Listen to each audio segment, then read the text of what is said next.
नमस्कार, मैं आपका दोस्त गोल्डी निर्भीक। आप देख रहे हैं खबरदार उत्तराखंड।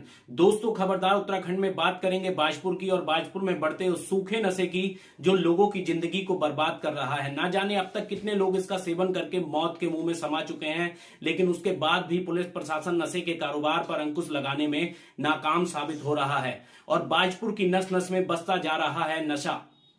देखिए हमारी ये खास रिपोर्ट।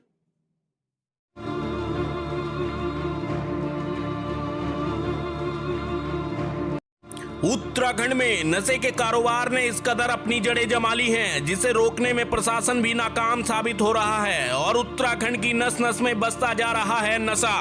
उत्तराखंड में नशे का कारोबार धड़ल्ले से चल रहा है, जिसका शिकार युवा पीढ़ी हो रही है। ये सूखा नशा जिले की जवानी को बर्बाद कर रहा है। इन दिनों ऐसा ही कुछ उधम सिंह नगर के बाजपुर में देखने को मिल रहा है, जहां शहर की नसों में नशा बसता ही जा रहा है। बाजपुर में बिक रही कच्ची अवैध शराब, नशीले इंजेक्शन और लाल पीले नीले कैप्सूलों की तो बात छोड़िए, यहाँ चरस, स्मैक, अफीम, डोडा चूर्ण की उपलब्धता भी सरलता से हो रही है। आप देख सकते हैं किस तरह स्मैक के धुएं से जवानी सुलग रही है, जिसमें पूरा परिवार जल रहा है। नशीले इंजेक्शन नसों में उतारे जा रहे हैं, वहीं शहर की गली गली में नशे के दीवाने झूमते और गिरते देखे जा रहे हैं। न जाने अब तक कितने लोग इसका सेवन करके मौत के मुंह में समा चुके हैं, लेकिन उसके बाद भी पुलिस प्रशासन नशे के कारोबार पर अंकुश लगाने में नाकाम साबित हो रहा है और माफिया धड़ल्ले से नशे के काले कारोबार को अंजाम दे रहे हैं। कहते हैं कि पुलिस चाहे तो क्या नहीं कर सकती। कहीं ना कहीं क्षेत्र में फल फूल रहे नशे के कारोबार के लिए पुलिस भी जिम्मेदार है और चर्चाएं तो यहां तक हैं कि माफियाओं को पुलिस का संरक्षण भी प्राप्त है। वहीं सीओ बाजपुर ने भी यहां की कमान संभालने के दौरान कहा था कि क्षेत्र में नशे के कारोबार को किसी भी कीमत पर बर्दाश्त नहीं किया जाएगा।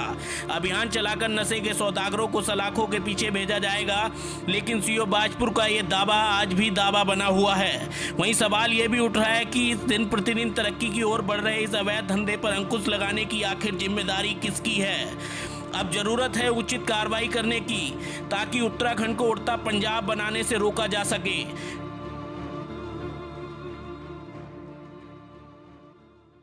लेकिन बाजपुर के अंदर मैं ये देख रहा हूँ कि नंबर 1 पे है नशे के मामले में बाजपुर जो है। कोई गली, कोई मोहल्ला, कोई कूचा चले जाइए, आपने पड़ोस में एक धनसारा है, पीछे मुंडिया कला है, भोना इस्लाम नगर है, चक्करपुर है और आसपास के लोग, शहर के आसपास जितने भी छोटे छोटे कस्बे या गांव हैं, ये सारे टोटल A to Z सूखे नशे का तो इतना ज़बरदस्त बोलबाला है इस समय यहाँ पर कि जगह जगह बच्चे जो है एकदम जो है तड़पते हुए इस तरीके से घूम रहे हैं, जिसका कोई हिसाब ही नहीं है।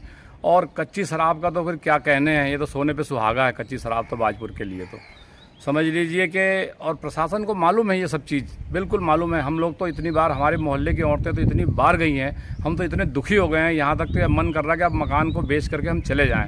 ये स्थिति पैदा हो गई है हमारी। एक बार की बात बताऊँ, मैं थाने में एक आदमी की कंप्लेंट लेके गया और देखता हूँ तो क्या है कि जिस आदमी की मैं शिकायत करने गया हूँ, वो आदमी स्वयं ही अंदर जो है माल खाने में सफाई कर रहा है और वहाँ का काम करा रहा है। मतलब वो महेश कुमार नाम है उसका, और एक मीना नाम की है हमारे मोहल्ले में, वो बेच रही है। समझे 2-3 लोग ऐसे हैं जिन लोगों ने अत्याचार कर रखा है। हमारे भवना कॉलोनी का तो सर्वनाश हो गया बच्चों का, कि मतलब रहने के लायक नहीं रह गया है मोहल्ला जो है।